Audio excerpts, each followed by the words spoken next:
Hey, hey. Hey. Welcome, everybody, to another episode of Wrestle Recap. My name is Justin Tate. And my name is Michelle Tate. We are, of course, the brother and sister duo that takes you on the journey of wrestling throughout the decades. And Justin, we have a real good time doing it. But guess what, Justin? What's that? This week, I'm still in Australia. That's weird because Australia looks like your house. Well, it does, but my house doesn't have the legit Thunder from Down Under. What? I wonder if it's better than the Las Vegas one. I'm willing to bet. So I never saw the Las Vegas one, but I'm willing to bet that the Australia one's just a little bit bigger. I'm guessing it's a little more legit and maybe a little less roidsy. I don't know. We'll see. But, it's just like any other week. We're just not live. And we don't have any current wrestling news this week because we can't really predict the future. I mean, we could because I would be an incredible booker. I'm just saying, but I predict whatever. that John Cena is going to return sometime in 2025. I predict that John Cena is going to return and steal Cody's main event again. I'm just kidding. It Everybody wasn't him. write that down. No, I do think Becky Lynch might come back in 2025, but we'll see. We'll see. But for now, we got to go back. We're talking 2025. We got to go back 40 years before that, which means, Michelle, you got to fire up the time machine. Okay, ready? Yeah. Okay. All right, we're here. We're in 1985, Justin. 1985, and I still don't have any hair. That's going to be a running joke, by the way, because it seems like it would grow back at some point. I'm just excited about the emo song, the 1985. It's you. Oh yeah, Bowling for Soup. Yeah, there you go. Yeah, I Bowling thought for of that Soup. until I said that. Anyway, the show we're watching today, NWA Starrcade 1985, happened on November 28th, 1985, and this one is different from the previous two because it comes to us from two different venues. Can you believe that? Yeah. One of the venues was Greensboro Coliseum in Greensboro, North Carolina, which is where the previous two Starrcades have been. The other one is the Omni in Atlanta, which has played host to so many big wrestling moments over the years. And the audience in Greensboro, about 18,000, Atlanta, about 16,000. And your commentators are Bob Caudle and Tony Schiavone. In the past couple of Starrcades, he's just been a backstage interviewer, moved his way up, replaced Gordon Soley for this show. Now Tony's on the call. What do you think when you hear him doing commentary now, especially when you compare him to being an AEW commentator? I like it a lot. I'm glad. I feel like he brings some youthful energy to the commentary. I feel like it's a little more exciting, especially because they started off this show in the ring. I thought that was cool because we haven't seen that before. That or I'm getting my wrestling shows confused. But no, I really like him. He's moving on up. Yeah, good for old Tony. So 1985, this day in 1985, November 28th, the number one song in the U.S., you'll never guess it. Let's go ahead and play the clip, see if you know it.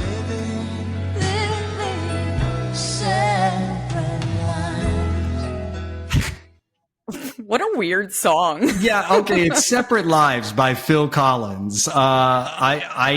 I like Phil Collins music. I grew up on Phil Collins music. That's not one I really knew. What about you?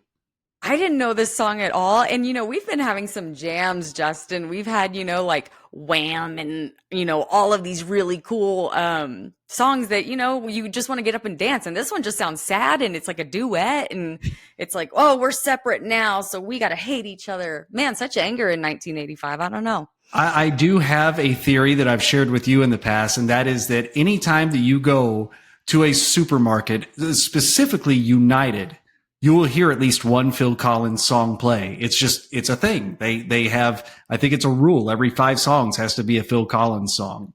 But, it's true though. And now when I'm in the store and I hear a Phil Collins song, I always just want to call you or text you and be like, listen to it. Just like the previous two Starrcades, this one happened on Thanksgiving. So we are just keeping that tradition going, and that'll stick around for a little bit. And the background on this show, as you'll remember, a couple weeks ago, we covered the very first WWF pay-per-view, Wrestlemania. Well, that happened earlier this year, happened about, 8 months before this event. And so they felt like, we really got to pump up Starrcade this year to compete with what we saw this year on WrestleMania. So because of that, that's why Jim Crockett wanted this show to happen from 2 different venues. Now, when we cover WrestleMania 2 coming up, you'll see that WWF one-upped that and ran that show from 3 different cities. It's quite the undertaking. It gets a little bit confusing, but I think we can handle it. And just like the previous 2 Starrcades, this one was not in-home pay-per-view. This was closed-circuit television. So was WrestleMania an actual pay-per-view, or was it No, the same that closed one was circuit? also closed circuit. But Okay. for these NWA ones, they were mainly playing in the South because NWA or JCP was mainly a Southern territory. So, and WrestleMania had that same constraint. I'm not sure how far off we are from actually getting in-home pay-per-views, but that was a whole deal too, because back then you couldn't just call your cable company and you get it. You had to actually go to the cable company and pick up a separate box, and bring it home and hook it up to your TV so you could get that one show and then return the box. So it would be a long time before a game became convenient at all. What a mess. Well, Justin, I need you to hit me with some. Some wrestle stats. You want some wrestle stats? We got some I would wrestle love some stats. wrestle stats. Out of the 27 people who wrestled on this show, 19 of them are still with us today. That's 70%. That's really good. That's like the best we've had so far. And out of all of the NWA pay-per-views we've done so far, 35 out of 58, which is about 60%. Pretty good. Not bad. Pretty good. Now, this is the final pay-per-view appearance in a match. You might see these people in other capacities, but the final pay-per-view match for the following 4 people out of all the pay-per-views we're going to cover over the years: J.J. Dillon, Magnum T.A., Manny the Raging Bull Fernandez, and superstar Billy Graham. What? Yeah, we're moving on. We are moving quickly. And so are you ready to get to the show? I am. Let's do this, Justin. I'm so excited about this one. So we start off with this fun little intro with 80s graphics and neon, and then it cuts to a close-up of a mirror ball, which still feels a little 70s, little disco to me, but that's 70s. okay. Yeah. Mm-hmm. Bob Caudle and Tony Schiavone, they're standing by the ring in Atlanta. Tony's rocking that nice little 80s mustache. You see that? I did. I tried to ignore it, but it's funny whenever he first popped up on AEW with a beard, I remembered him from the days of WCW Nitro when he was clean shaven. To see him with a beard was like, whoa, that's really strange. Now to see him with a mustache is even weirder. And they wish us a happy Thanksgiving, and they toss to Johnny Weaver in Greensboro. He's backstage being an interviewer. We last saw him in the ring on Starrcade 1983. So now he's retired from in-ring, and he's trying to find his place still in the wrestling room. And unfortunately, Johnny Weaver looks scared as hell to be holding that microphone. Did you see that? he did. He looked very nervous. And at first I was like, Johnny Weaver, how do I know? Oh, okay, that's the guy from Starrcade 83. And I was like, why is he so uncomfortable? Yeah. Yeah. Did you notice too, those forehead scars from the blading over, and they were vertical right on the hairline rather than horizontal where it kind of go with your forehead wrinkles. Okay, is that what that was? Because I was curious. At first, I thought he had like little bangs. And I was like, that's a really weird, like thin bang. It was weird. I didn't know if that was a thing in the 80s. I'm sure it was for some people, but here it's just a guy cutting his own head to bleed. He tells us we're in for a fun night, and then we go back to Bob and Tony in Atlanta. Now, Tony at one point happens to mention Dusty Rhodes, and the crowd goes nuts. In the past year, since the last Starrcade where Rick and Dusty faced off, Rick has turned to a bad guy and Dusty's turned into a good guy. So it's completely swapping the alignments from last year. And the camera goes back to Tony and Bob, and then they say, okay, we're ready. And for some reason, we then get a shot of Johnny Weaver standing there looking completely lost. Did you see this? I did see this, and I was like, say something. I think I yelled it at the TV. I was like, it's your turn. He stood there for a legit 5 to 10 seconds with a look on his face like like Orange Cassidy had found out somebody's soda pocket shut or something. Just lost. So finally we go to the ring in Greensboro there, where our regular NWA ring announcer that we've seen for the past 2 Starrcades, Tom Miller, is in the ring. He has shaved his beard and legitimately looks about 20 years older. I didn't even know if it was the same guy. I didn't either. And you know, they say these days that like a beard is a guy's makeup. I kind of believe it with him. Yeah. I do. Yeah. Yeah. He looked like he went from being like maybe a 40-ish guy to being in his 60s. It's insane what losing that beard did for him. Hey, guess what? As opposed to the previous 2 Starrcades, we get the national anthem in the beginning of this show before any of the matches. Thank goodness. Novel concept, right? And the only problem is they had to replace the awkwardness of having that in the middle of the show with the longest pre-recorded version of the Star Spangled Banner ever. How many things could you have gotten done during this rendition of the Star Spangled Banner? Justin, I did get things done because I was like, oh, it's a Star Spangled Banner. It's national anthem. Okay, I can go throw this away real quick. And then I got over to throw some away and I realized, I need to empty out my trash. And then it just keeps going and going. And I questioned myself. I was like, did my pay-per-view like jump? Like, did it jump back? Because I didn't know why it was so long. Yeah, it started with this long fanfare, like the king was coming out. And then once the song actually starts, we don't stay on that static shot of the flag like we have in the past. They're getting some crowd shots, and these shots must have been shown on the big screen because everybody who was caught on camera takes their hand off their heart and starts waving up at the screen. Hi, we're on the big TV, Jim. It was great. I would do it too. I'd be excited too. That's true. That's true. And then right when we think the national anthem is over, it like repeats the final 2 verses. Did you hear that? I heard that, and I didn't even know that there were multiple verses until very recently. I think I learned that like within the last 6 months. And so when it happened, I was like, oh my God, is this the 2 verses? But you know, I mean, I don't know. I prefer an instrumental version of the national anthem. I like it more than a singer. I think it makes it less about the performer, more about Marca. So I was okay with it. It was very long. It was. But finally, we get the crazy lights starting, flashing everywhere, the color lights, and we're ready for the first match, which is a championship match for a vacant championship. The NWA Mid-Atlantic Heavyweight Championship, Crusher Khrushchev versus Sam Houston. Now, we haven't covered either of these guys before, so let's just get into them because you're going to see them again, and not only in the NWA. Crusher Khrushchev, he's 64 now, and actually you still see him pop up at autograph signings, but not necessarily as Crusher Khrushchev. You see him as a member of Smash from Demolition, or a member of Demolition. He was Smash. That's not it. He also went on to play the Repo Man in the WWF. Oh, okay. I know Repo Man. Repo Man. Yeah. So he and Axe, the other guy in Demolition, they go around doing the autograph circuit, the conventions, all that. Definitely not a Russian guy. In fact, he went to Robbinsdale High School in Minnesota. His classmates were future wrestlers, Mr. Perfect, Rick Rude, Nikita Koloff. All these guys went to high school together and all ended up making it big in the wrestling business. And then on the other side of the ring, we have Sam Houston. He's still with us today, too. He's 60 years old. Hasn't wrestled in about a year, but still impressive for his age.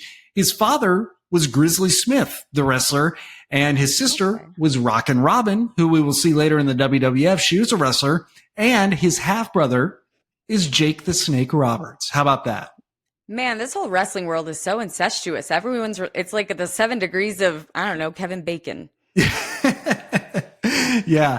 And there was a Dark Side of the Ring episode about the whole Grizzly Smith and his kids and everything. He spent years in the WWF. He was pretty visible. I mean, he was on TV a lot, but usually kind of used to lose to the bigger guys. Unfortunately, in August 2005, he was sentenced to 10 years in prison for repeated DUI arrests.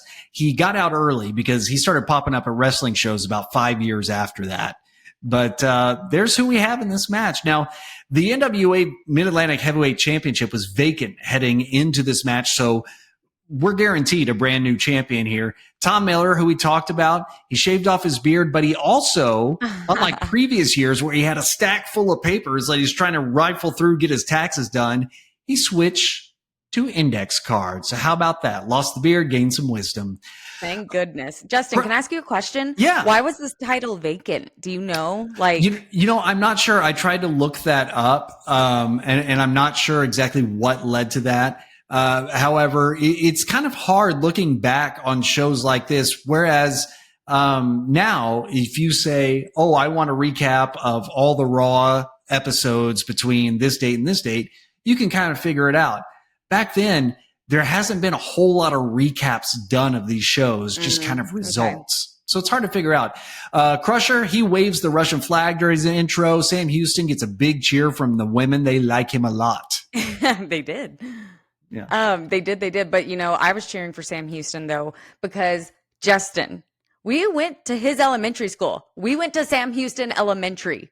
It's so cool to go to a school named after a wrestler. That's so cool. It's got to be after him. It wouldn't be after anybody else, right? No, especially living in Texas. What? No, it was definitely the wrestler. Although it would have been cooler to go to the Jake the Snake Roberts Elementary School, don't you think?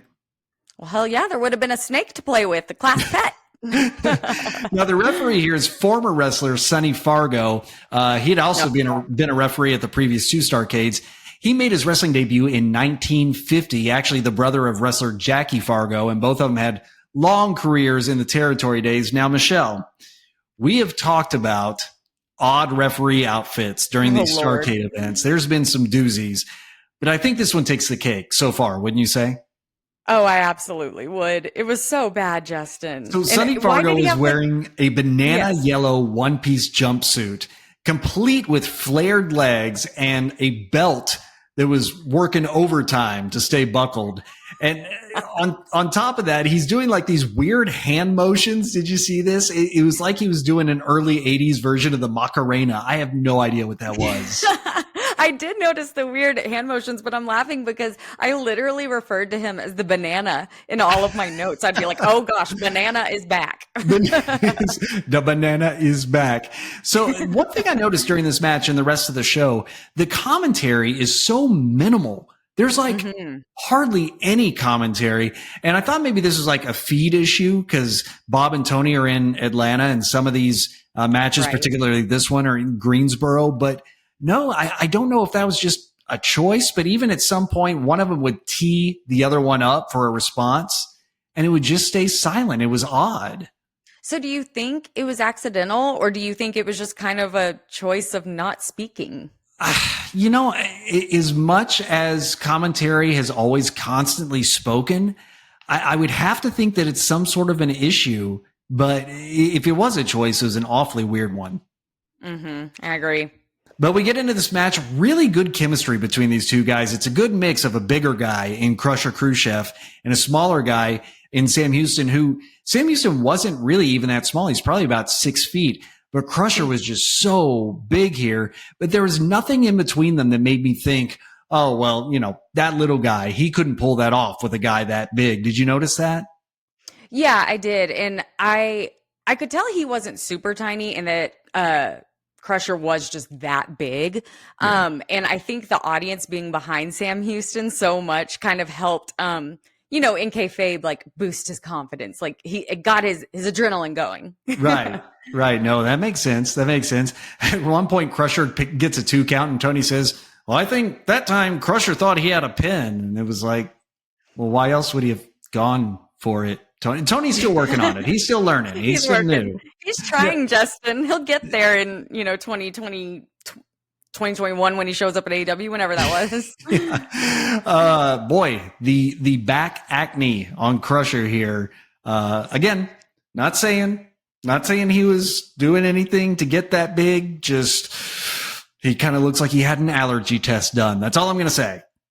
A little bit. Well, you know, we were talking about the audience and, you know, how they were super hot for Sam Houston. You know, they were just kind of hotter overall for this first opening match because, you know, last year was the tragedy of that house show opening that no one knew who they were and they were never seen again.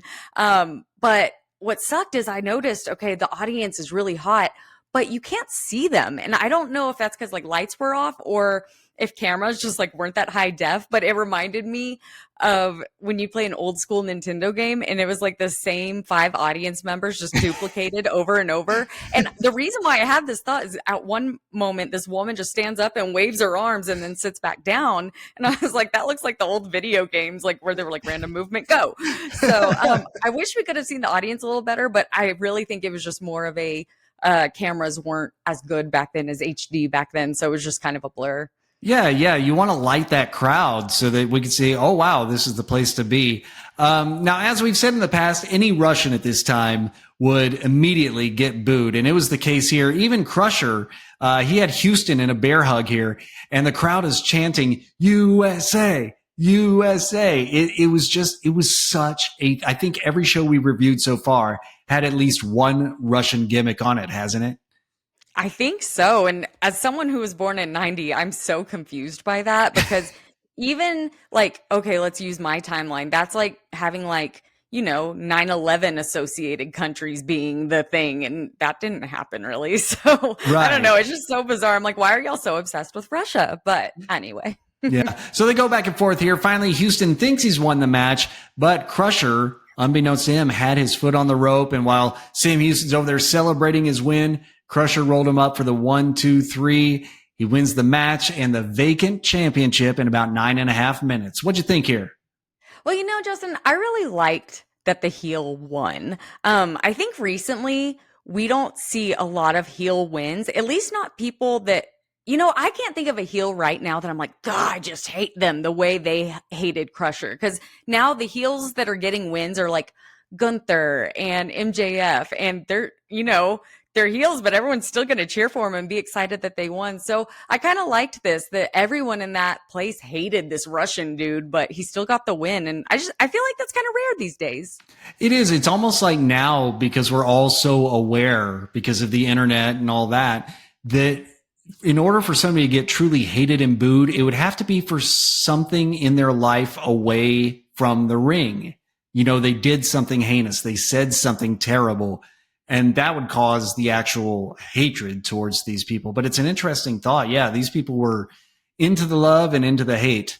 So we talked about how this Starrcade was different from past ones, especially the pacing of this one, because especially in 1984, that show kind of dragged. There was a lot of stuff in between matches. This show, there's hardly anything in between matches. Not a whole lot of backstage segments, no stops at the commentary desk. We just usually get a chyron showing the next match, and then away we go. Do you like it better this way, where we just go bang, bang, bang, or do you like it the old way, where there was more stuff in between matches?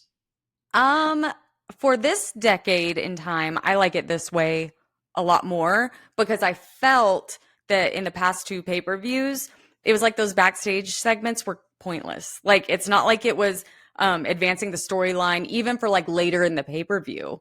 It was just kind of like, okay, he came out and said how amazing he is because he just won. Okay.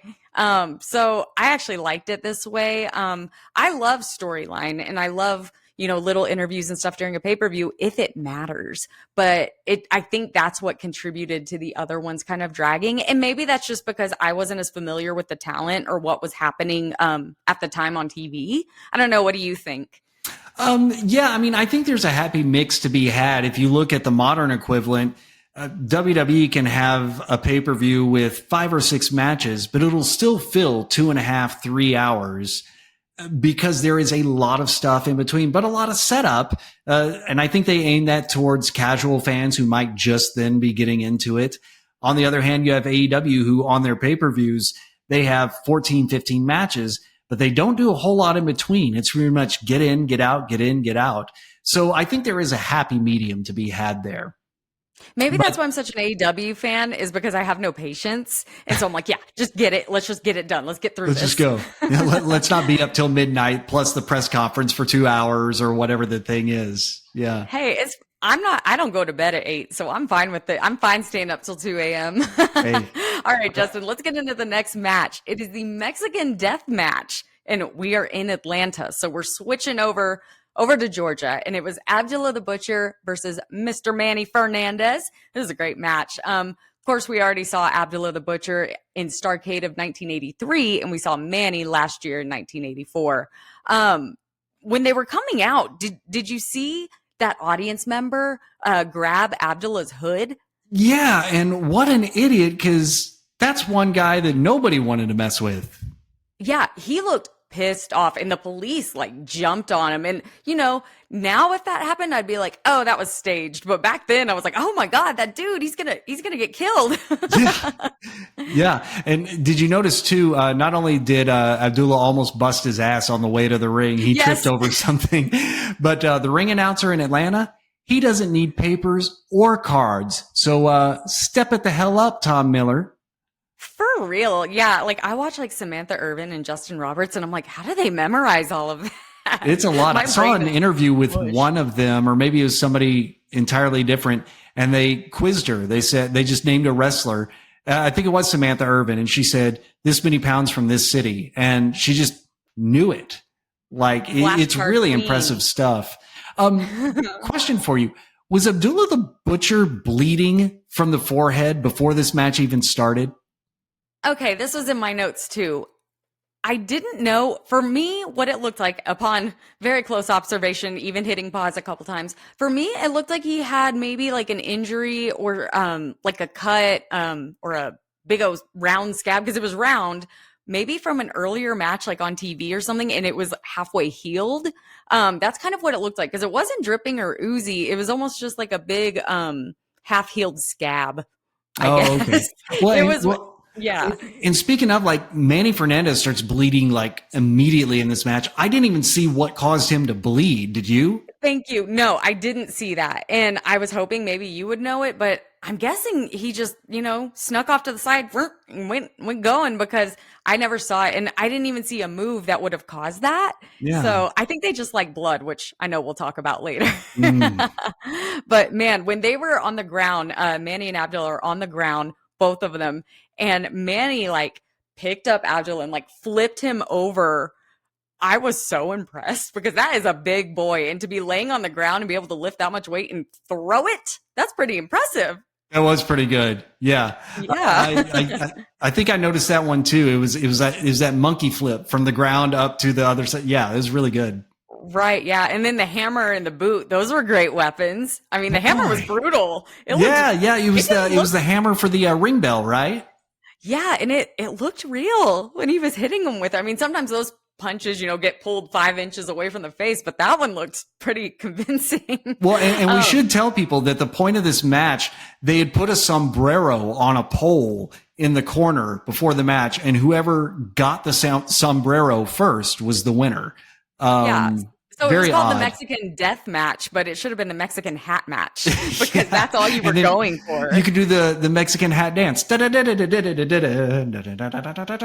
Hey, with some of the weird matches we've got coming up, I wouldn't have even blinked an eye at that. Yeah. But that pole was kind of lame though, dude, because it was over in the corner. It was only like 5 feet tall. Like you could just climb up and grab it. It wasn't like you have to climb into the sky and there's going to be a bunch of, I'm slowly climbing, waiting for someone to yank me down. No, it was 5 feet in the air. I could have gotten that, honestly. But man, Manny was so freaking bloody on his face. Like, I don't even think he could see the hat. I think he just like wished, closed his eyes, was like, I'm just going to grab it and hope it's there. Yeah. Whatever happened, however he got cut, it was deep. He had it all over him. That was insane. Oh gosh. It hurts me thinking about it getting in their eyes like that. The flying burrito, Manny's move, I just got to say, that was the name of my first high school band, Justin. Now, wait a minute. How many bands did you have? We don't need to talk about it. But okay, Manny Fernandez did pick up that win in 9 minutes and 7 seconds. It didn't really surprise me. I thought it was a little predictable. I felt like he was going to win. But what do you think of the match? Did you like it? Yeah, I mean, it's weird because younger me would have loved this. But like, I guess, I don't know if it's just cause I'm older now, but even now when there's like a match that's just like, and this wasn't like the most violent match. There was a lot of blood, but it doesn't do as much for me as it used to. And I end up going, do we gotta? But I mean, it wasn't a bad match. If you like bloody matches, here you go.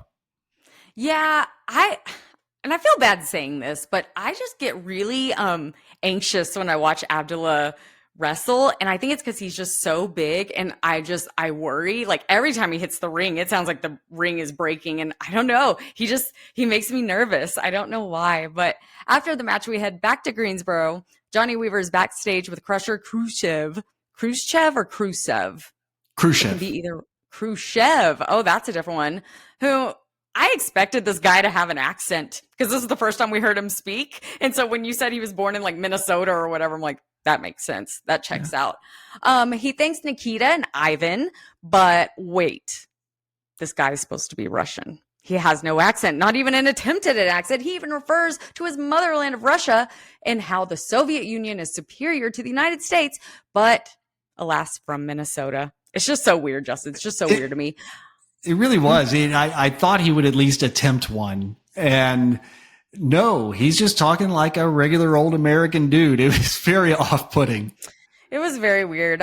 Poor Crusher. He kept giving these closing lines, but Weaver would then just like ask another question. And he's like, come on, I'm giving it to you. I'm handing it to you on a platter. Take it, Johnny. Yeah, I know. Poor guy. But Poor guy. that leads us to another match. It's got an interesting stipulation. We're back in Greensboro for a Texas bull rope match between Black Bart and Ron Bass. Now, we've seen both of these guys before. In fact, we just saw them on NWA Starrcade 1984, the last NWA show that we covered. So this is a Texas bull rope match where Black Bart and Ron Bass would be attached at the wrists with about a 10-foot rope or so, complete with a cowbell. Did you notice that, like, even so far and going forward on the show, there was a ton of talent from Texas? Did you notice that? Yeah, and it made me wonder too, because this was also the heyday of World Class in Dallas. So some of these guys had been there already. Some would go to World Class after this. Really interesting way, and I think maybe we're starting to see the territories band together a little bit because Vince is starting to take over so many things. This might be about the time that they're saying, hey, let's kind of work together here. Yeah, the little guys, they got to work together and defeat the man, not Becky Lynch. Vince, you know. So if Ron Bass wins here, this is important. He gets a 5-minute bull rope match with J.J. Dillon, who is Black Bart's manager. So he's really going for the win here. And a lot of people just want Ron Bass to win just so they can see him get his hands on that dirty, slimy J.J. Dillon. Now, if you remember, Ron Bass and Black Bart were previously a tag team known as the Long Riders, but they split up over the past year. Right. And see, first off, like when I saw that it was going to be Black Bart versus Ron Bass, I was like, how am I going to tell them apart? Because remember, they had like the exact same gear last year. And I was thinking it's going to be like that Spider-Man meme where they're pointing at each other like you. But luckily, I think it was Black Bart came out with that long trench coat and like that hat. I was like, you look like the Jeeper Creeper. Like, you probably haven't seen Jeepers Creepers, but he looked like the Jeeper Creeper coming out to that ring. So at least once they had like, you know, the hat and the jacket off, I kind of tell them apart a little bit. Oh, good. That might get even more confusing. But who you won't confuse is Sonny Fargo, the banana ref. He's back. he ties them together, and immediately Ron Bass starts going after Black Bart with the cowbell. He's grinding it right into Black Bart's forehead. However, he's doing it in the corner, and they take a close-up at the exact wrong time. Oh, yes. And Black Bart is sitting there zipping a razor across his forehead several times. Like, saw that. Bad camera angle.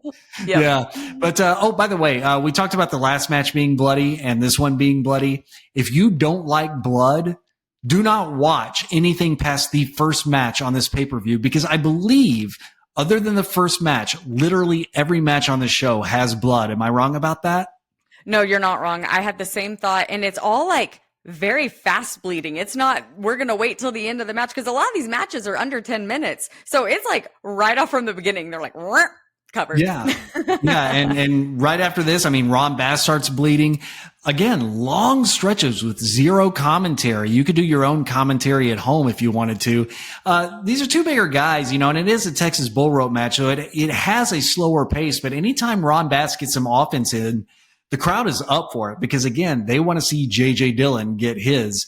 And it's funny because Black Bart, he was selling so good after a while. He was just like throwing punches at the air, you know, maybe because he couldn't see because of all the blood. But Ron Bass takes advantage of that, wraps the rope around Black Bart's forehead, and it's like rubbing right across where he's cut open. Did you see that? That looks so painful. Did. I think I even I was by myself, so I was talking to the dogs. I was like, dogs, look, ooh. Because you know when you grab a rope and it feels all prickly, almost like splinters. So that would hurt even if you weren't cut open. Yeah. So, that was painful. And there's just so much blood. In fact, I thought about it, and if Sonny Fargo, the banana ref, got any on his outfit there, he'd look like Ronald McDonald. It'd look really, really great. But finally. Wait, real quick. The other day I was thinking about this, so I'm going to get your take. Does Ronald McDonald still exist? Is he even a thing with McDonald's anymore? Because you don't see his character on any commercials or the bags or anything. You know, you're right. You don't see him or the Hamburglar or Grimace or any of them anymore. You do see Grimace because they had a Grimace shake last year that was purple. Oh. But of course, all the kids are like, who's Grimace? But Ronald McDonald was their guy, man. And I wonder if they still have the Ronald McDonald House, the charity. I don't know. That's really weird. We'll have to look that up. Ron Bass comes off the top rope with the cowbell straight to Bart's head, covers him for the pin in about 8.5 minutes. And that means the fun starts now, and it starts immediately. Ron Bass in another Texas bull rope match with JJ Dillon. Now, we've seen JJ. We saw him last week. We didn't really talk about him. He's still with us. He's 82 years old now. His last match was in 2009 at an independent show, but prior to that, he hadn't wrestled since, 1989. But while he did wrestle for many years, he was best known as a manager, most famously as a manager of the Four Horsemen. Later era WCW fans, in the late 90s, will remember him as the commissioner, the on-screen commissioner of WCW. He spent 8 years as an executive for the WWF, didn't even leave the company until 1997. So that's JJ Dillon for you. He's here. And right after the bell rings, he's right on top of Ron Bass, takes his shirt off. He's hitting Bass with the cowbell, wrapping the rope around Bass's neck. But then Ron Bass starts to power out. JJ gets all scared, tries to run away, and Ron Bass just jerks that rope really hard and pulls him back in. It was great stuff. Crowd's going nuts for this because they just want to see Ron Bass kick the crap out of JJ Dillon. He's rolling around on the ground at one point, and you could tell he's obviously trying to cut himself. But it looked like he was having a hard time with it. Oh, the poor guy. That hurts me too. He's down there forever. Just it's almost like, well, did I get a dull one? Did you see that down there? It's so pathetic looking. Someone probably switched it and it's all rusty and he's going to get tetanus now. I mean, yeah, I did see it. And it's almost worse when it's dull. It's like, I mean, if it's sharp, it's just going to be a real quick, but oof. Yeah, I saw that. Well, eventually Ron Bass, he pulls his arm back to hit JJ Dillon with the cowbell, but he knocks the referee down. So there's a banana on the ground now. Black Bart runs in, hits a pile driver on Ron Bass, nasty, and drags Dillon on top of him. And the ref wakes up to count the 1, 2, 3 in just about 3.5 minutes. What'd you think? I was really surprised JJ Dillon won. With the crowd being so hot. And I think it was him last week. I alluded to Don Callis and how he's very Don Callis like, and I could see Don Callis getting a win in this position. So thinking about it that way, I'm like, okay, it's not that surprising that he won, but I'm curious to see where the story goes from here. Are we going to get an update in 86 or do I have to go back and watch the TV shows? Because Ron Bass was so hot. And since he won the first one, I just kind of predicted he would win this one, but no. Yeah, no, sometimes that's just the way it goes. But like we talked about earlier, no hanging around or anything. We're going back to Atlanta for the next match. We're back to Atlanta and we are arm wrestling, Justin. We're arm Yeah. wrestling. Yeah. So it's the Barbarian versus superstar Billy Graham. Now we haven't seen the Barbarian before, so let me tell you a little bit about him. He's still alive today. He's 65. He had his last match this year, Justin, at an indie show in South Carolina. He was part of success. Wow, let me try that again. He was part of several successful tag teams.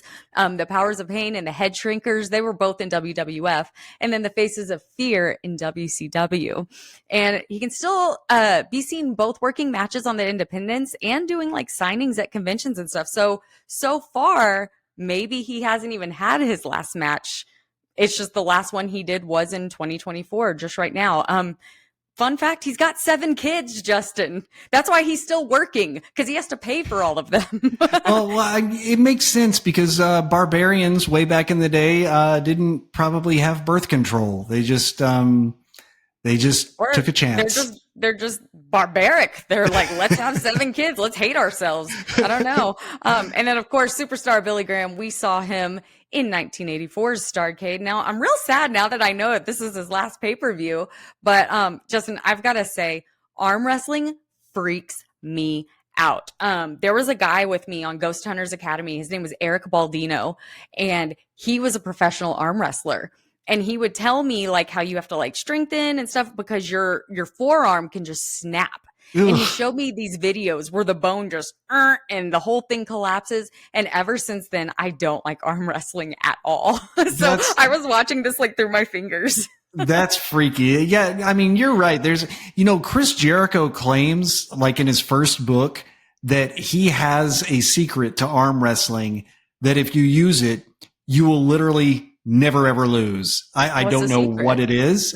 I don't think he ever put it in the book. I think he actually said, if you ever meet me, ask me and I'll show you. So now I'm so curious.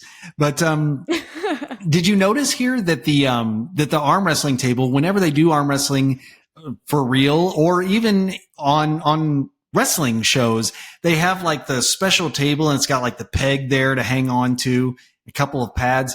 This didn't. This was literally just a normal little wooden table and 2 plastic chairs like you'd see in school. And it was really funny too, because Barbarian's so not modern and, it's a whole thing from back then. If you're a foreigner, you're either evil or stupid. So Paul Jones, who was with the Barbarian, had to explain to him that you can't use both hands in an arm wrestling contest. You have to just hang on with one. It's really good stuff. And you talked about those pegs. I feel like that's like not fair because I know if you arm wrestle someone, because I arm wrestled people back in my day, Justin, 7th grade, like if you were holding onto the table, you got in trouble. That wasn't allowed. So that peg, I feel like that gives you way too much leverage. But anyway, all that to say, superstar Billy Graham did win the arm wrestling match and the $10,000. So good for him. But you know what? That was just a warm up, Justin, because then they're going into a regular old singles match. Now, before we move on, do you know what the point of the arm wrestling match was? I mean, why didn't they just make this match for $10,000? Because I don't know. Sorry, I should have put that in the notes and given you a chance. One thing that does make sense of it, though, is they were both so big and so ridiculously muscular. So maybe it was kind of one of those things, we're going to start with this $10,000. I can beat you in one. And then it just turns into what it turned into. Well, as I said earlier, we got some crazy stuff happening this pay-per-view. So I'm okay with it. I'm just going to let it slide. So we've got Barbarian versus superstar Billy Graham again. Now we saw them both at Starrcade 1984. The slow one, but this was an incredibly bloody match. Man, Billy Graham was just covered. And I know we're starting to sound really redundant, but this one, it was on overdrive, man. And the Barbarian, he touched him and rubbed it all over himself like a nasty like a barbarian. It was very barbaric. Agreed. It was gross. And I just keep thinking of that match where, Hangman drank Swerve's blood or Swerve drank Hangman's blood. I don't even remember. And I feel like that was that moment in 85 was oh my God, he touched him, put the blood on himself. But it was during that match, Justin, that I realized I hadn't heard suplex once, and I did hear suplex. Oh, you're right, because Gordon Soley isn't doing the commentary on this show. There's nobody to say, and a suplex. Well, I waited till the end of the show to make sure, but I can now confirm they did not use Suplee in the show. So rest in peace, Suplee. Yeah, well, and speaking of commentary, now Tony Schiavone, he did something in this match that he did during Sam Houston's match earlier.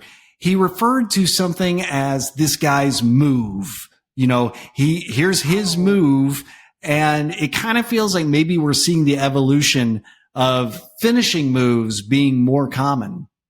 Yeah, like Manny's flying burrito. Hello, first high school band. Hello. But no, I'm glad though, because I think that'll start to clear up kind of. Why are you shaking your head at me? I think I don't remember going to see you play in the band Manny's Flying Burrito. I think I was busy that night. I was actually seeing a new performance artist called Banana Ref. Oh gosh. Well, yeah. I think it's going to start making the endings a little more clear, because I talked about that last week, how the endings are just, they happen so fast and you don't even know what happened. So I'm hoping that's leading to the evolution of the match buildup, is having these finishers. But we're on episode 3, Justin, of Wrestle Recap, and 5. I think I wrote 3 in the notes. You're right, Justin. We're pre-recording, everybody. Sorry. We are on rewind. We are on episode 5, and I think I can say that I feel like DQ matches were so much more common back then than they are today. I feel like we get like 3 or 4 on each show, and now it's, if we get one, that's like kind of rare. Yeah, and they can be a finicky thing with the crowd too. They can get very, very tired of that sort of thing very quickly, and especially at a pay-per-view, people are looking for like the end of the story, right? And so it's an interesting thing that they have to be careful with. Yeah, and I think I kind of agree with you. I think it's fine for watching these pay-per-views, but in the stories today where I'm really invested in these people, I would be like, no, that's a throwaway. We're redoing this rematch.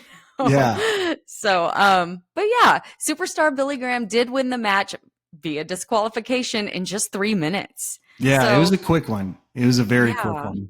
It was, but take me to Greensboro, Justin. Back to Greensboro we go. Another championship match.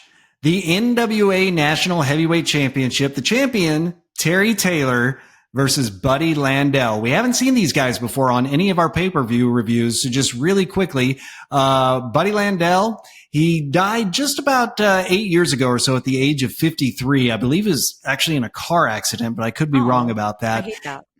His last match was in 2010. He was already very well traveled before he got here to Jim Crockett Promotions. And even after leaving JCP, he bounced around to a lot of different companies. He had one match on WWF pay-per-view, and it was about a 45-second squash match, which he lost. And also randomly, I don't know if you remember, but Saturday mornings in the 90s, there was a show called WWF Mania hosted by Todd Pettengill.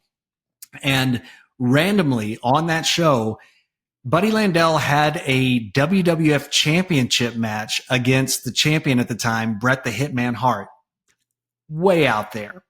So, what? Yeah. I've never even heard of this. Yeah, Weird. It's very, very strange. But then on the other side of the ring, we have Terry Taylor, who is still with us today at the age of 68 years old. Now, he's better known. He did stick around NWA for a while, but he's better known for his run in the WWF, which produced, unfortunately, one of the most ridiculed and ridiculous gimmicks in history, the Red Rooster. I have seen memes about this. Yeah, and it is very meme-worthy. Can and you we will explain it to me? What's that? I said, can you explain it to me and maybe anyone else listening who don't know what the Red Rooster is? So we will see the Red Rooster in a couple of WWF pay-per-views later on, but the story goes that Terry Taylor was hired by the WWF, and he says, I'm not sure if this has ever been verified, he said that he was originally offered the gimmick of Mr. Perfect, but turned it down, and that it went to Kurt Hennig instead. And so Vince was looking at Terry Taylor and noticed that he kind of walks around like he's very cocky. And Vince said, "Oh, well, you're cocky. You walk around, you strut like you're cocky. You should be a rooster. You're cocky like you're the Red Rooster." And that's how he became the Red Rooster. Complete with before his matches going. That was incredible. Good job. That is so Vincey. Ugh. That is so Vincey. And like Vince did those weird gimmicks like all the way up until he was let go, fired, whatever he was.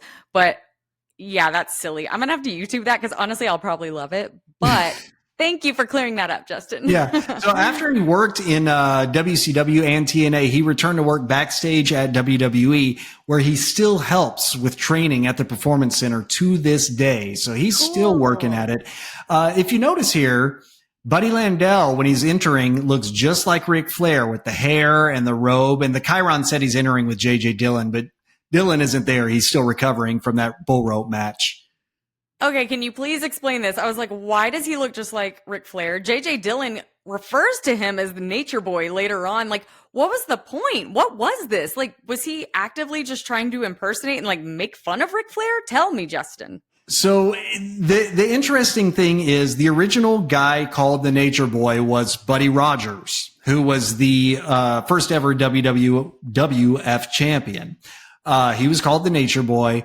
And then once he retired, it's kind of like how when Doink was no longer a thing, all of a sudden in independent shows across the country, Doink was there.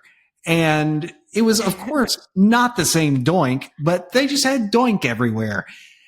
All of a sudden, all these independent shows had somebody calling themselves the Nature Boy. And Buddy Landel was one of those. Ric Flair was another one. Some people say that Buddy Rogers at some point handed it down to Ric Flair. Nobody's really sure. But as you'll hear later on in a backstage interview, Buddy Landel says that he's been modeling himself after the Andersons, after Tully Blanchard, and after Ric Flair. So that's kind of where it comes from. They ended up having a feud later on down the road between the two of them. That would be so confusing. If you look all over the mat in this match, it's completely covered in blood from those Texas bull rope matches earlier. No peeling back the canvas here. Great mix here of the fiery baby face in Terry Taylor and the chicken heel in Buddy Landel. Well, he was the chicken heel because he went on to become the Red Rooster. I'm just kidding. That was the wrong one. But but Justin, you said there was a great mix of baby face and heel. There was a great mix of attractive men because this was like the ladies' favorite of the night. If you didn't notice that. And like that Terry Taylor, he was handsome. Like women were going nuts. And like there hasn't really been a wrestler so far that I'm like, ooh, he's good looking, because they all kind of just look like, 80s old men. But hello, Terry. Well, if you want to, if you want to move to Orlando and somehow find your way into the WWE Performance Center to be with a 68-year-old man, oh, God. I'm not going to stop you. That's like Dad's age. Your husband might stop you, but I'm not going to stop you. But these are two guys who are known for working fast, all doing the fast stuff and the flips and everything. But they actually had a lot of submission holds for two guys who had that reputation about them. I almost wonder if some people were a little bit disappointed. They still seemed into it, but I don't think this is what they were expecting. Of course, halfway through the match, J.J. Dillon makes his way out there with a bloody bandage on his head, and he's changed into a tuxedo because he's a proper manager. So how about that? And here's what was so funny. In that Texas Bull Rope match earlier, Banana Ref takes a bump, right? Well, as these two are going at it, Banana Ref takes a bump again, but he doesn't stay down. So there's another ref bump right after that one. 3 total ref bumps for Banana Ref at this point, which sucks because you don't like bruises on your bananas, and we can't have that. Boo. Terry Taylor sets Buddy up for the suplex off the top, which Tony calls Terry Taylor's move. I'm telling you, there's something to this. We're calling out finishing moves now. But while they're up there, J.J. Dillon, he's terrible. He trips Terry Taylor, causing Buddy to fall on top of him for the pin. Buddy Landel wins the match and the championship in about 10 and a half minutes. How'd you like this one?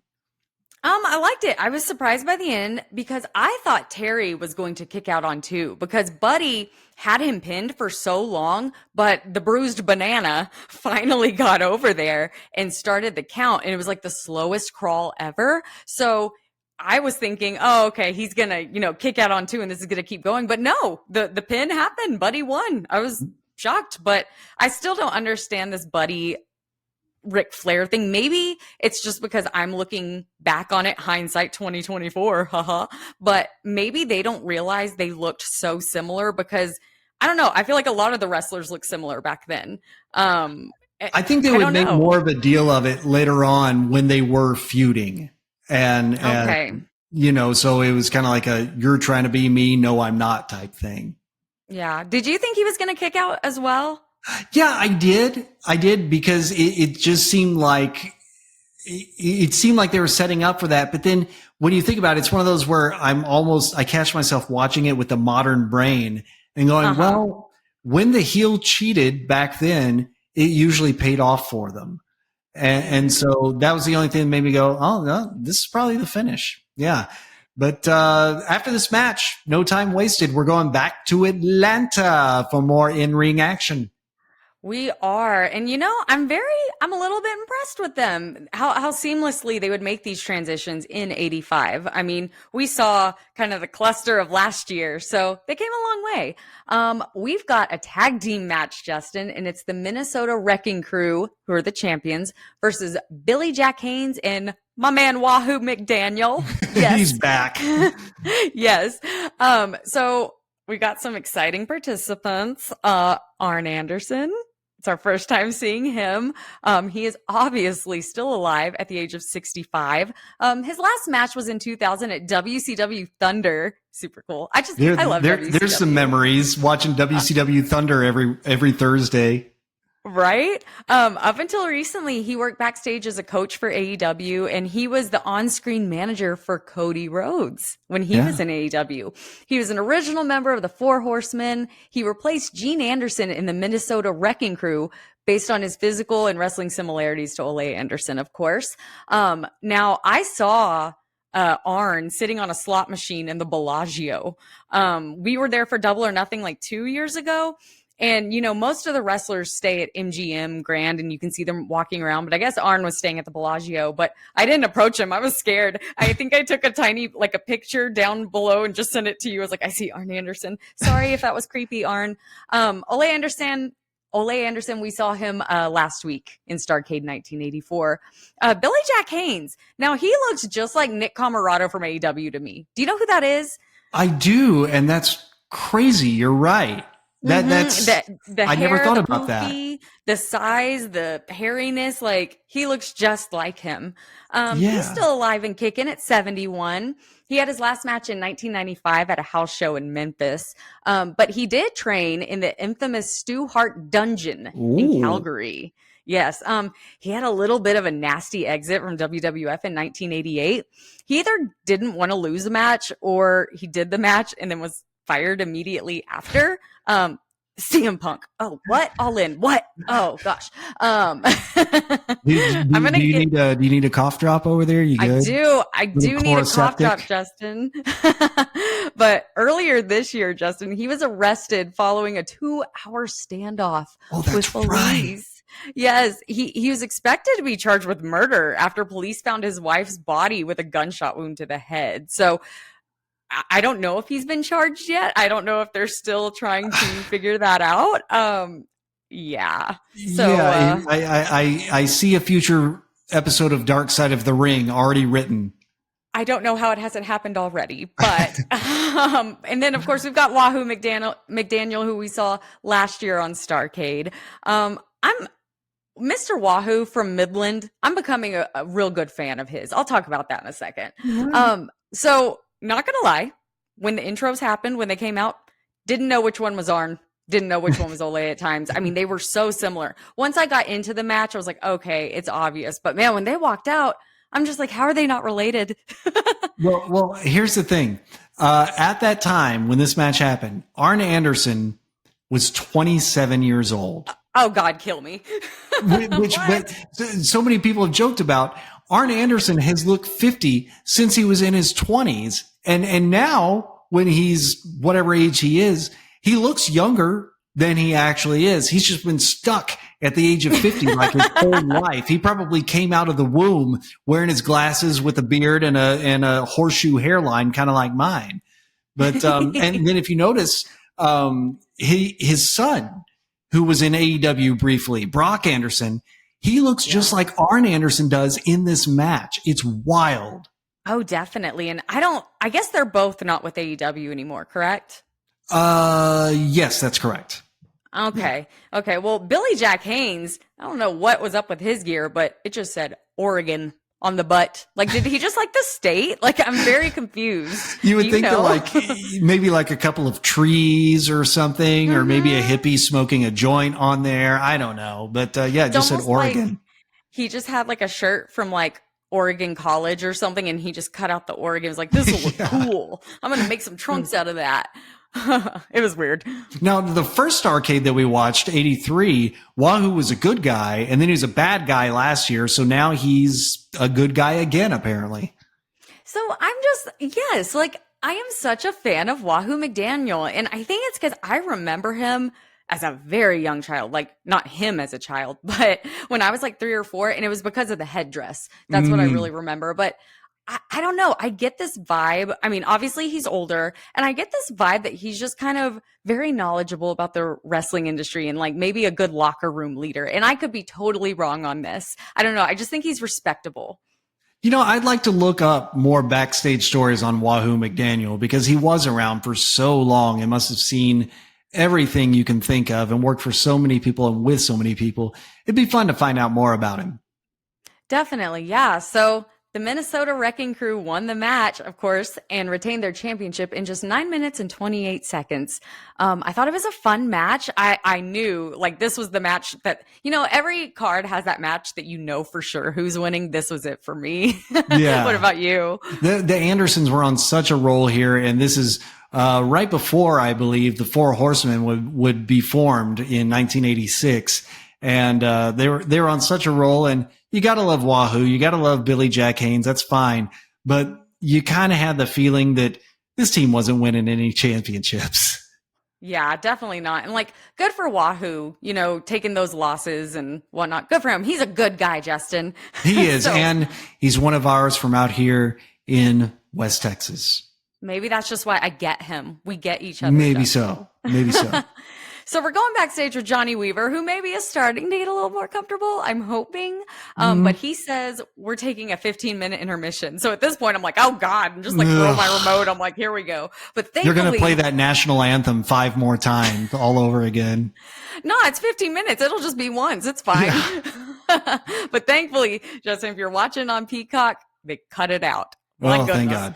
So then we're right away. We see him now backstage with Buddy Landell and JJ Dillon. Now, JJ says that Jim Crockett Promotions is the premier company anywhere in the world. Gee, wonder what inspired him to say that. They're definitely in competition mode with WWF. And Buddy says that he's modeled his life after champions like the Andersons, Ric Flair, and Tully Blanchard. But speaking of Tully.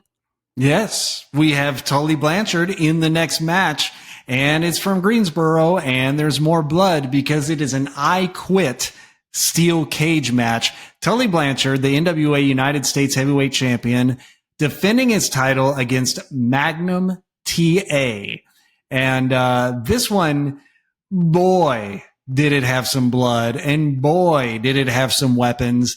This one was nuts. Let's go into it really quickly. Magnum TA, still alive today at the age of 65. He's been doing some autograph signings, that sort of thing. His last match was the year after this at a house show in Greensboro Coliseum where this match is taking place.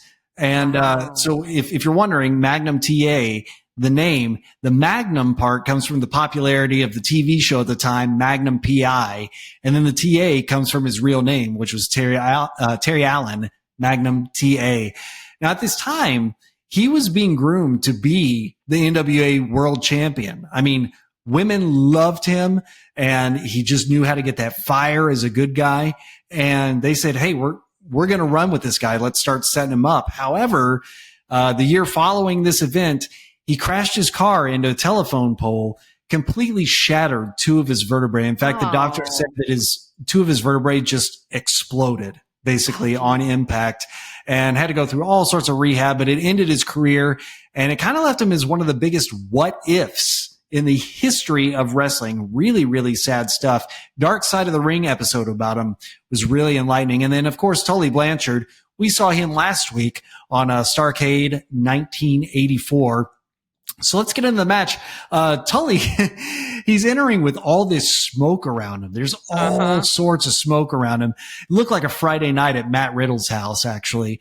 Hey-o. Hey-o. But Justin, he listened to our podcast. He got the memo because I feel his unibrow was a little more thinned out, a little less prominent. You know what? That is a really good point. I wish he would have gotten rid of it. They could have like turned him upside down and brushed all the debris out of the ring after this match. You know, he enters with Baby Doll, who actually has an interesting history in the business. She was born in Lubbock, not far from our hometown. Both of her parents were wrestlers as well, and they promoted shows in Lubbock at what is now known as the South Plains Fairgrounds. It's still a thing where they have different outdoor events. Had a long career in Jim Crockett Promotions, and then the year after this show, she married wrestler Sam Houston, who we saw in the first match here tonight. I'm telling you, everyone's connected in this wrestling world. It's weird. It's weird. It's like the bloodline just extends to everybody. We get Earl Hebner as the referee here after he made his NWA start last year. So Earl Hebner's back. Bob Caudle, he explains this match in kind of a funny way. And when he did this, I was thinking, I don't think it's going to work that way. But he said, since this is an I Quit match, one of the wrestlers has to walk over to the microphone, pick it up, and say, I quit. I don't think Bob has seen a match like this before, or if he had, it was done much differently back in his day. I picture it like a spelling bee and like the mic is on a stand. You have to walk and be like, I quit. Right. But speaking of the mic, I the ghost door's opening. Why does your door do? Oh, it's the dog. I was like, why does your door do that? The dog is sick of being in there alone. Sorry about that. But yeah, you were saying about the mic? No, I loved that the mic had a wire. It made me giggle because I'm so used to these wireless mics that just get tossed around, mic dropped or whatever. But it hit a nice little nostalgia button for me because I saw the mic laying there and the wire is snaking out of the ring. It was fantastic. And every time one of the guys takes the mic, Earl Hebner has to like roll it back up and put it back in the corner. Poor Hebner, man. I feel bad for him. He has to be an audio guy and a referee. Now, we talked about the cage match on Starrcade 83, how you couldn't win a cage match by escaping the cage because that's largely a WWF, WWE thing only. I never really liked that stipulation. Some people dig it. It's fine. Of course, before long, both Magnum and Tully are bleeding. You know what? They should have gotten a blood bank to sponsor this show, considering how much blood was spilled all over the ring. Is ridiculous. Now, at one point, Tully is on his knees, and Magnum is holding the mic to Tully's mouth. But he's holding the mic close to his own crotch, and the camera is behind Magnum TA. So it looked like something very dirty was happening.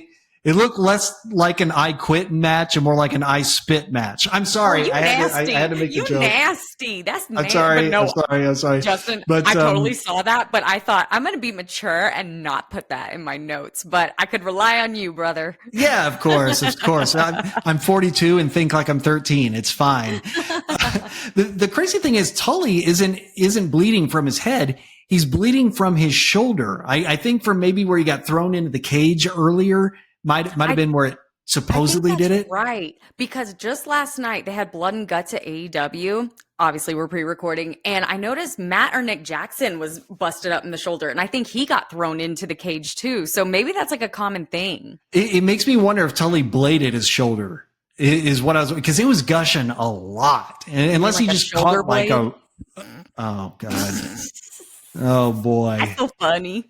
Oh boy. Well, we did get, these are always fun, a bleep out moment during the match. And I heard the beep and I got lucky because I just so happened to be looking at Tully Blanchard rolling around on the ground when I heard the bleep. and they didn't quite get it all. So he very clearly, by looking at his mouth and the part they didn't bleep out, he very clearly went, "Oh shit." And they tried to catch it, but they didn't. Both these guys just really going back and forth. Even Tully, I guess he just got lost in there. He tries pinning Magnum TA and waits there for a couple seconds and realizes, oh, those aren't the rules. What the hell am I doing right now? Right. Well, I mean, and I know this happens all the time in like every single match, but it always amazes me and it'll never stop when a wrestler picks up another wrestler and holds him over his head. And the reason is because that's like hard to do just because it's heavy, like even with the bar, but that weight is so unbalanced and the person is moving no matter how still they try to be, they're moving. So when Magnum like picked up Tully and just threw him, like, I don't know, I have to talk about it. I did CrossFit at one time and of course you have to talk about it. That's how we know everybody does CrossFit. I know. I also haven't eaten meat for 14 years, Justin. Got to talk about both. But no, that is just so impressive to me. And just the force that Magnum launched Tully with, really cool. Yeah. Yeah, no. And the thing is, I mean, in these matches, they didn't even have to go that far really because the spectacle is enough, but he just had to add that in there just to try to get it. And that's the thing. These guys won't give up. I mean, several times Tully tries to get Magnum to say he quits. Tully's not going to give up. Then we get Magnum doing the same thing to Tully. He's screaming his head off in pain into that microphone. And it feels like these two guys could literally go all night long and not quit, which is kind of what you want out of an I Quit match. Like, oh, that's the reason they're in here doing this, because these guys are that tough. And at one point, Tully Blanchard, he throws the ref down and somebody throws a wooden chair over the cage and into the ring. Tully shatters it, starts trying to force a shard of that wood or metal into Magnum TA's face. And it's one of those, like, I have this issue where I don't like things getting close to my eyes. Like I can't even do eye drops because things getting close to my eyes freaks me out incredibly. So when he's holding this piece of wood close to Magnum TA's eyes and Magnum's trying to push it away, I'm sitting there going, ew, ew, ew. I know you're not going to do it, but ew, ew, ew. Finally, the ref gets back up. Magnum kicks Tully away, starts grinding a piece of the chair right into Tully's head. And it finally causes him to say, I quit. Well, not really. He actually just screamed, yes, but I guess it's close enough to I quit. I thought that was kind of lame, kind of weird, because a piece of a chair made him quit. Really, like, you are that bloody and that gross and in that much pain already. Like, what is that little piece of chair gonna do? I mean, fine, we had to in the match eventually, but I don't know. Well, Magnum TA, he wins the match and he wins the championship in just under 15 minutes. And like we've talked about before, no time wasted. We go straight to the next match in Atlanta. Justin, it is the Atlanta Street Fight. Oh boy. I've got so many things to say, but I'll just give you the basics first. So it was Jimmy Valiant and Miss Atlanta Lively versus the Midnight Express. Now, Jimmy Valiant, we saw on Starrcade 1984. Miss Atlanta Lively, okay, I don't know what pronouns to use because this was a man. He was better known as Rugged Ronnie Garvin. So there you go. It was Ronnie. Miss Atlanta Lively is a character he played a couple times, but anyway, he is still with us today at the age of 79. His last match was at an indie show in 2014 in Virginia. Very cool. But like I said, this is about Ronnie Garvin, not Miss Atlanta Lively, even though they're the same person. He previously had a tag team with his kayfabe brother, Terry Garvin. His stepson, Jimmy Garvin, was a member of the Fabulous Freebirds. So now he lives in North Carolina where he owns several car dealerships. That's kind of an interesting after wrestling career. We talked about those earlier. We'll get back to Miss Atlanta Lively. We'll get back to her. Yeah. Over on the Midnight Express, we've got Bobby Eaton. He passed away just in 2021 at the age of 62. His last match was in 2016 at an indie show. A lot of these guys just wrapping up their careers at indie shows. He first started in the wrestling business by just helping put up the ring at local events when he was 13. I feel like that's something we would have done if wrestling had been like, we had like a local wrestling company back then. He wrestled pretty much in everywhere in every major promotion in the US and Japan, with the exception of WWF. Which is so weird that that's the only place he never went. So strange. I don't know. That is strange. It almost makes me wonder, like, did he have like a vendetta against Vince or something? Like, did Vince just not like him? I don't know. But starting rumors on Wrestle Recap. But he was widely considered to be one of the best workers in history, thanks to his timing and his precision. Yeah, and Now, you can see it every time he's in the ring. He's just everything looks so good.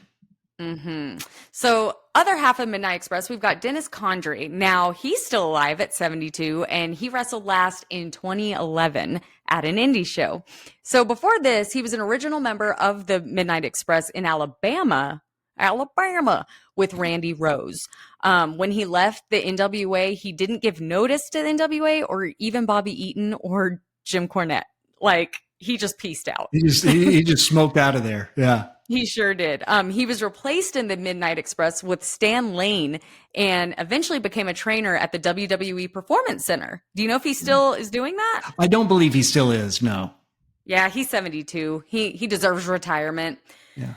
All right, Justin, we got to talk about this match, man. We got to talk about it.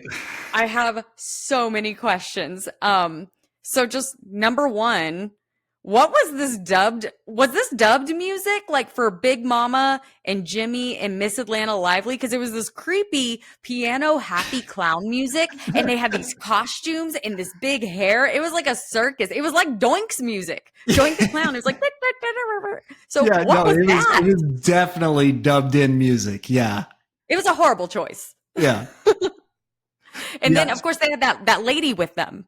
Right, Big Mama. So Big Mama was Felicia Fanning, who at the time was married to Jimmy Valiant. That was his real life wife. So after leaving the business, she owned a furniture store. She popped up at a couple of fan conventions. I actually saw where, I'm not sure how many years ago this was, but I want to say not that many years ago, she let an independent show run at her furniture store. Which is kind of cool. That's neat. Okay, yeah. So my next question of my big long list, why was Miss Atlanta Lively obviously a man? And what was this in the story? So Miss Atlanta Lively, like Michelle said, that was rugged Jimmy Garvin. Not Jimmy Garvin. What am I talking about? Ronnie Garvin. Jimmy Garvin is somebody else. Ronnie Garvin. So, in storyline, Jimmy Valiant had gone missing, right? And so Big Mama found him living on the streets. And so he had this group of people that was around him and he loved, and they called them the street people, right? Just kind of this group of, freaks. So the Midnight Express only knew that he was going to be teaming with one of the street people, but they didn't know who. So the crowd wasn't supposed to be fooled that this was actually Jimmy Garvin, right? But the Ronnie Garvin, my God. but the crowd was, they knew, right? They knew, oh, that's Ronnie Garvin. This is hilarious. But the Midnight Express, they were supposed to be kind of suspicious about it. That's why they were trying to pull down her pants and see what was under there. And Garvin, he had done this gimmick before, he said he did it a total of like 6 times ever, but he said it always drew money. I mean, I just think that's a weird excuse to me. I think he just wanted to dress in drag, as RuPaul had just had his TV debut in 1982. I love RuPaul so much. Wait, you look shocked. RuPaul has been around that long? Yes, and he still looks fantastic. Wow. I love RuPaul so much. So yeah, I think he saw RuPaul on TV. He was like, I want to give that a try. He just wanted to see what the fun was about. I'm convinced, because that's a weird excuse. I mean, I'm all for drag. You get it, queen. So you want to hear a funny story about this? Yes, I do. So Garvin said that he had a female friend who helped him get into the Miss Atlanta Lively get up with the dress and the outfit, the wig, the makeup, everything. And they went to a bar together. Okay. And men in the bar thought that they were lesbians. And he got hit on. He even got his butt pinched. And there was even some guys going, wow, that one woman, she got some really broad shoulders. But yeah, totally, for the most part, fooled people that he was a woman in this bar. He was an ugly ass woman. I was about to say, how the hell did they not see that was a man? Because I feel like he didn't even try that hard to look feminine. And No, then and also, who goes out to a bar just for fun in drag? Come on, he wanted to do it. if you look at photos from like backstage when he's in the get up, there is nothing convincing about this, which again, it wasn't supposed to convince anybody except for the bad guys who were supposed to be a little bit stupid, right? Okay, I'll move away from her for a second. Question number 3. Why does Jim Cornette have a tennis racket? Because, he's with the Midnight Express. Is he their manager, I'm guessing? Yeah. Right, So yeah. why did he have a tennis racket? And then why did the Midnight Express, why were they wearing tuxes? Like, was this like a rich country club aesthetic? Like the tennis racket, the tuxes? What was this? So I'm not sure about the Midnight Express always wearing tuxes because I saw them plenty of times without them. Jim Cornette's original gimmick when he first broke into the business was that he was a spoiled rich kid and that his mama paid for everything for him, including getting him into the business. And so he would carry a tennis racket with him because he was a spoiled rich kid, which of course he would use to hit good guys with a lot of times. And he's even said that at times he had to hit fans with it when they got too close or got too physical with him. He'd have to give them a good whack. Oh, geez. Well, right away, we start this match off, and Miss Atlanta Lively is going crazy with this bottle of baby powder, just, shoving it in their faces and squeezing the bottle. And man, like, I bet they couldn't breathe. And like, that's like a class action lawsuit now. Like, they could sue her because like baby powder is really bad for you and like cancers and stuff, right? Like, that's a thing. Don't you see the commercials? Yeah. Well, the thing is, I watch the news a lot. And so every scary disease and every medication for it is every commercial on the news. So yeah, I'm probably pretty aware. I can probably hook you up with the right medication for that as well. If you're afraid you've been exposed to baby powder. Question during this match. If this was a no DQ, why did we need a ref bump in order for people to cheat? It was no DQ. That didn't make sense to me. Maybe just because it's fun to see the authority figure get taken out, or it's just going to be as weird as the rest of this match and nonsensical as the rest of this match. I'm guessing. The one word to describe this match was haywire. It was just, it was just everything. It was a goulash of what? A goulash of what? Okay, question number 4. Why did Jimmy Valiant's shirt read the Boogeyman? Like, was that another character beyond Charlie Brown? Sorry, my dogs are barking at my Amazon guy dropping off my package. He was known as the Boogie Woogie Man, so maybe they ran out of letters to iron onto his shirt. That's all I can guess. That's it. Okay. Yeah. So, question number 5. Why did they strip down Jim Cornette after the match? Like, no one wants to see that. Why did they get him naked? Because they could. Okay. That's all I got. The bad guy manager gets humiliated. That's all I got. I like how he had the hearts on his underwear. Like, that was right. That's such a trope that you never see anymore. Like, guys all of a sudden getting exposed and their underwear has hearts all over them. You never see that anymore. You really don't. How sad. Well, Justin, this was the weirdest, most fun match I think I've covered so far on Wrestle Recap. And so, pardon my French, but is this the start of the weird shit era? Because I hope so. It would get weirder in early 90s WCW, and we will get there. But this was just like, this was the comedy match that happened to be kind of violent. I mean, there's still a lot of blood. That just, I found this like representative of the relief matches in the territory days. You're right. It was a lot of fun to watch. It was. And of course, Jimmy Valiant and Miss Atlanta Lively won the match in just 6.5 minutes. I could have watched this all night, all the baby powder. And I think one of the commentators, I don't know which one it was, said at one point, like, oh, they've got this powder all over the ring. I don't know what it is. And I was like, well, you saw the baby powder thing, but if that was like cocaine, oh man, they just spent like $5,000 for that match just in cocaine. Lord. Yeah. So we go quickly to an interview. What happens in this one? Yes, so we're backstage again with Johnny Weaver and Magnum TA. Magnum says he left a piece of himself in that ring that he may never get back, and that the United States Championship is going to be a fighting championship. And so, like, now knowing what will happen to him in the next year, that's really sad. Right. It's like he said his goodbye before he even knew it was happening. Oh, that gives me chills. I don't like that. Yeah, and he even like called out all these people saying, if you want a shot, if you want a shot, if you want a shot, just bring it, and it's just like, oh man, like just what could have been. It's just, it's so sad. But the whole like left a piece of himself in that ring that he may never get back. Like that's, and it was it's almost like that promo that Ultimate Warrior did the day before he died when he was on Raw. And he's talking about how one day every man, breathes his last breath and all this. And I'm like, whoa, like that's just poetic in a that was very your bad weekly way. Buzzkill, everybody. Justin, take me to Greensboro. Back to Greensboro, and the last match that we had there was the cage match between Tully Blanchard and Magnum TA. We get another tag team match. It's a steel cage tag team match.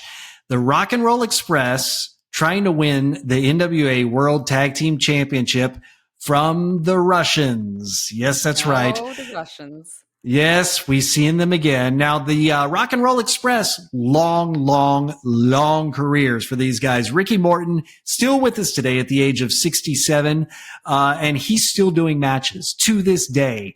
He's traveling all over the independents doing matches. He teamed with Robert Gibson, the other half of the Rock and Roll Express. For most of his career, they won pretty much every tag team championship in the world you can think of, minus the WWF Tag Team Championship. Of course. Yeah. That's so weird. They went there briefly, but they never won the Tag Team Championship there. Ricky's dad was a referee, Paul Morton. His cousin Todd Morton was a wrestler. And now his son Kerry Morton is on the independent circuit, making a name for himself, trying to get out there. Robert Gibson, the other half of the Express, he's still with us, 66 years old. And his last match was also this year. These guys are still just going. Both of them were inducted into the WWE Hall of Fame a few years back. And, they feuded for years and years with the Midnight Express, who we saw in that last match. So who inducted them into the WWE Hall of Fame? Jim Cornette. It seemed only fitting. Cool. So, Ricky Morton, now he owns and operates a wrestling school, and so does Robert Gibson. And he's the kid of deaf parents, which is interesting because you might see him before matches. He'll communicate with a little bit of sign language. That's where that comes from, is he grew up with deaf parents. And then on the other side of the ring, the Koloss, Ivan and Nikita. We've seen them on Starrcade before, so we won't go too deep into them. Did you notice that the music that they had playing for the Russians when they did their entrance, it sounded like it came straight from a record. I mean, it was dubbed in, obviously, because there's no crowd noise. But I don't know what happened here. It's like they just held a microphone up to a record player. That was weird.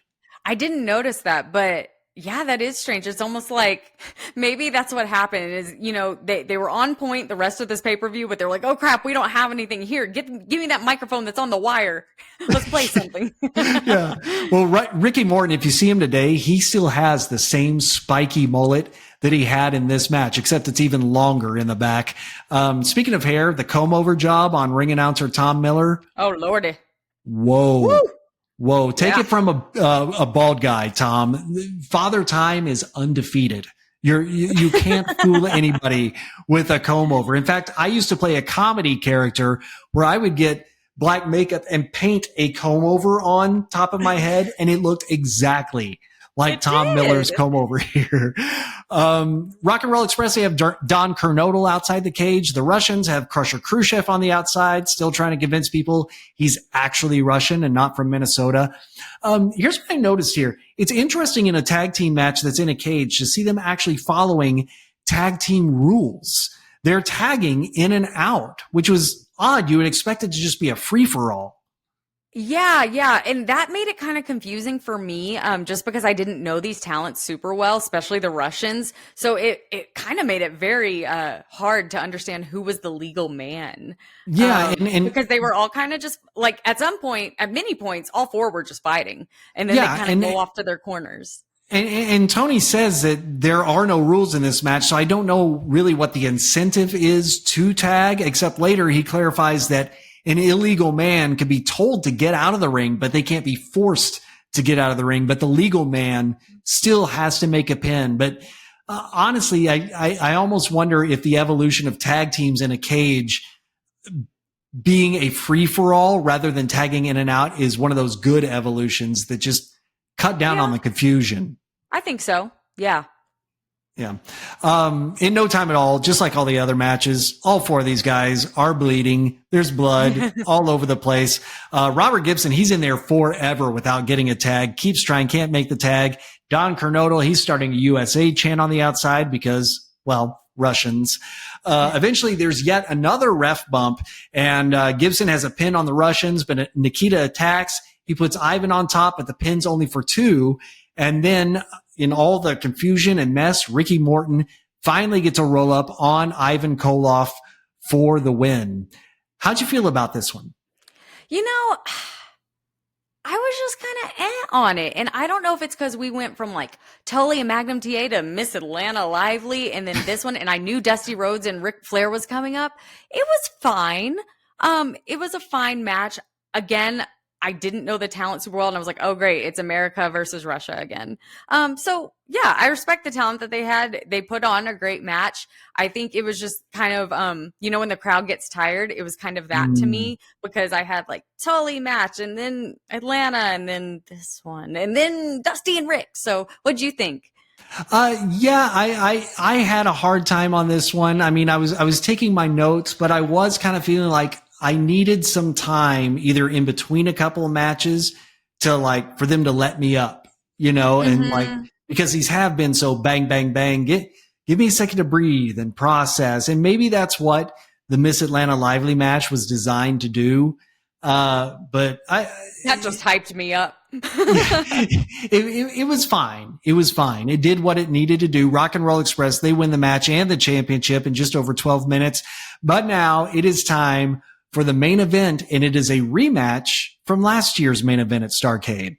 Yes, sir. It is for the NWA World Heavyweight Championship with Ric Flair, our champion, versus Dusty Rhodes again. Now, as I just said, we saw them both last year at 1984 where they had the main event. So heading into this match, Flair had been the champion for over a year. A couple of months before the show, Flair had been attacked by the Russians and Dusty ran down to chase him off. But the Andersons ran down and along with Flair beat Dusty down using a chair to break his ankle. Oh, yeah. And this would be the beginnings of the formation of the Four Horsemen. You're starting to see that come together. Here's what's crazy. In this match, Dusty Rhodes was 40 years old. Wow. Okay. I'm 42 and that freaks me out. Right now, Cody Rhodes is 39 years old and Dustin Rhodes is 55 years old. That means that when this match happened, Cody Rhodes was just 5 months old. Wow. And see, I feel like Dustin looks the same age as Dusty now when Dusty looked 40. Right. Yeah. Right. Yeah. It's such a weird thing. And like we talked about earlier, in the past year, Dusty has become a good guy. Ric Flair has become a bad guy.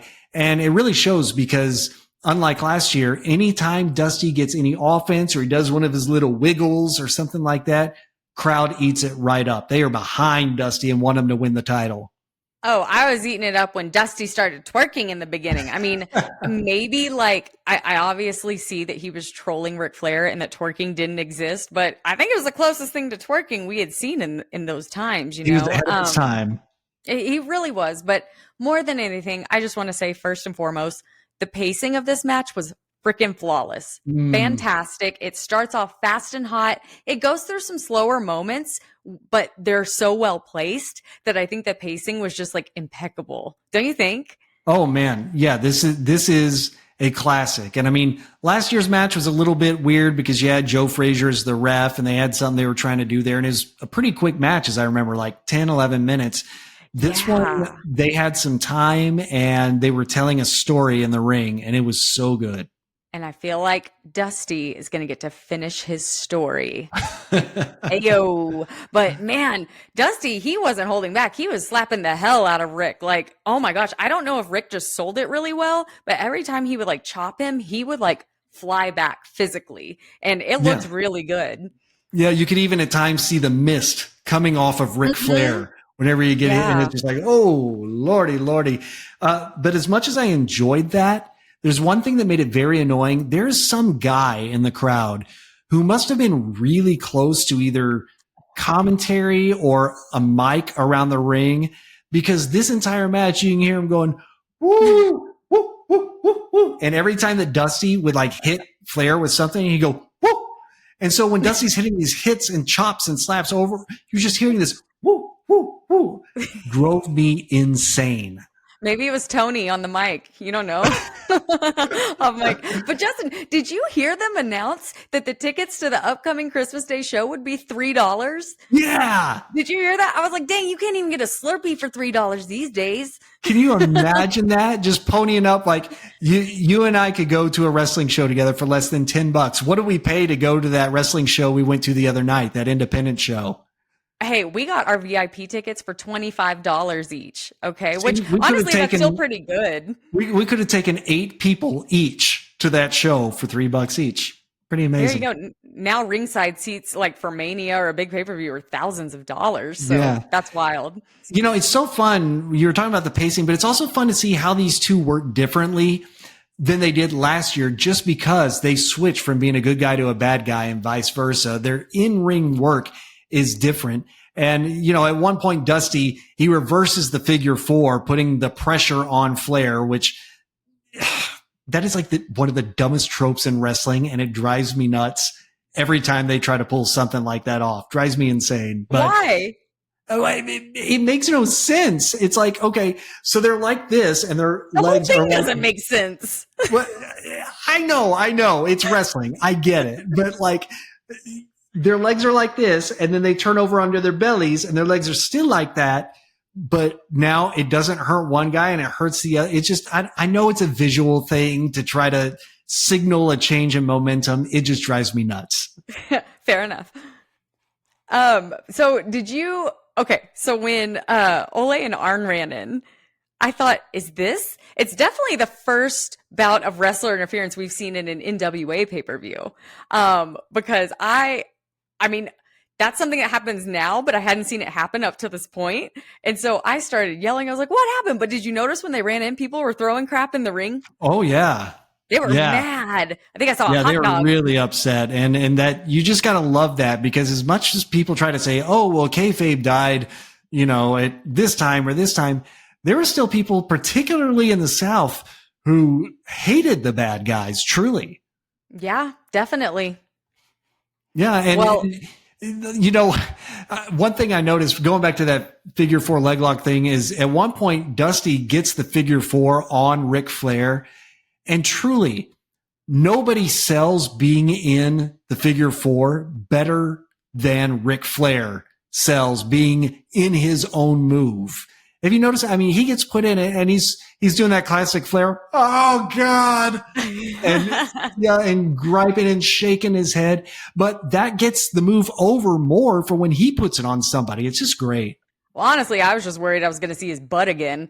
But I did love how Dusty held his middle finger to the sky, nice and proud, right before that whole moment. But it was all so good.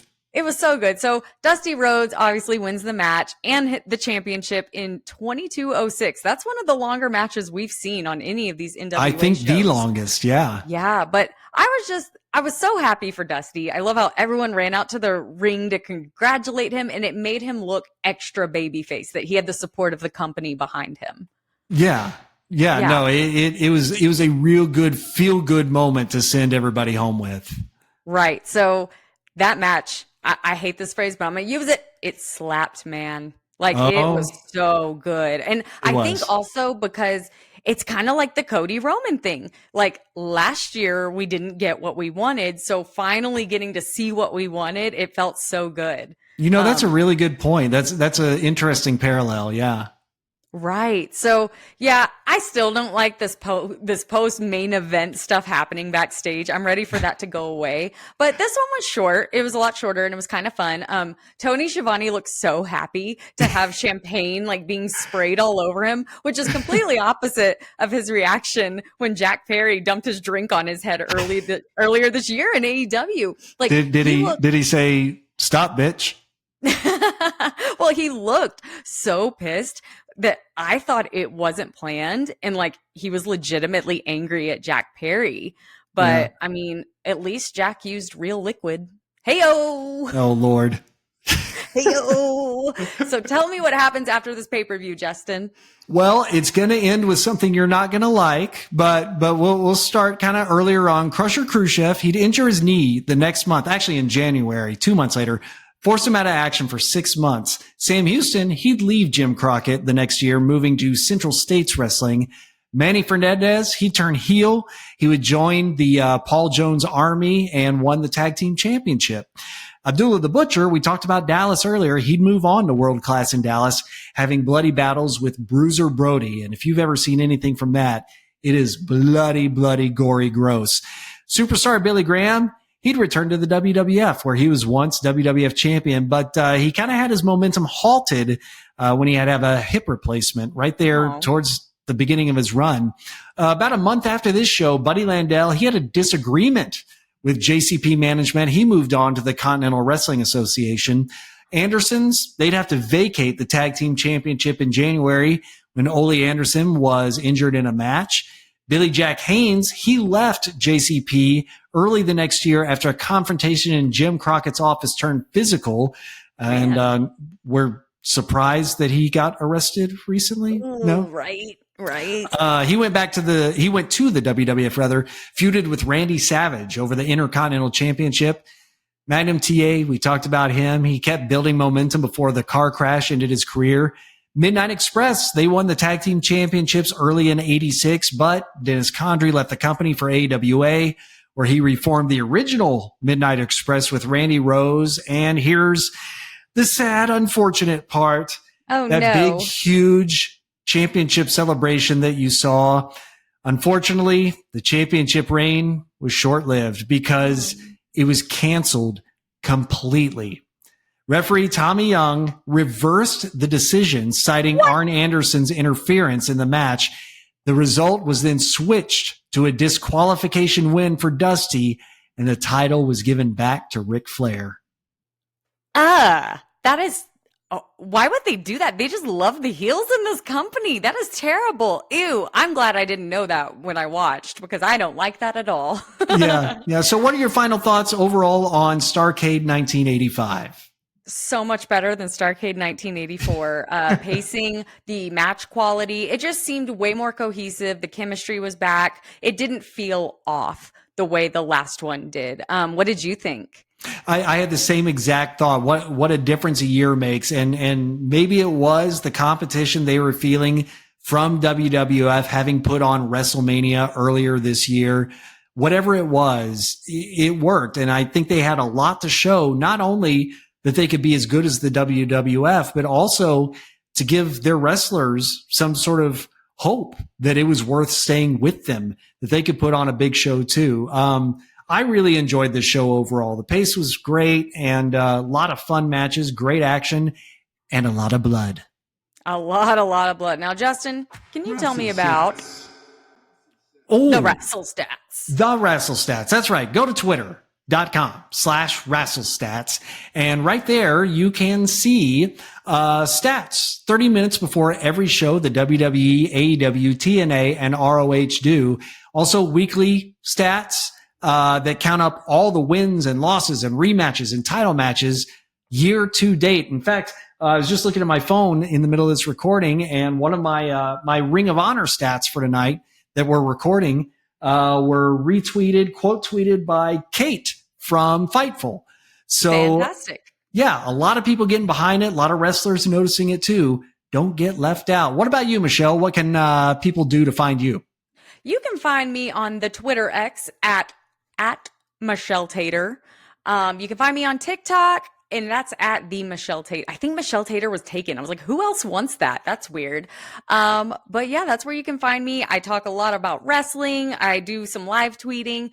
In about, a month, Justin, I'm going to start talking a lot about college football. So you might want to unfollow me for a bit. But yeah, I got to find a way to filter tweets because, it's like I always say, pro wrestling is real. All the other sports are fake. Absolutely. Well, Justin, I'm going to get on a plane and fly my butt back to America, because guess what we're talking about next week? We are talking about WrestleMania #2. Oh, can't wait for this one. It's going to be an interesting one with some people popping up on that show that you might go, why? But we'll talk about that next week. Hey, Justin, guess what? What? I said #2. Duty.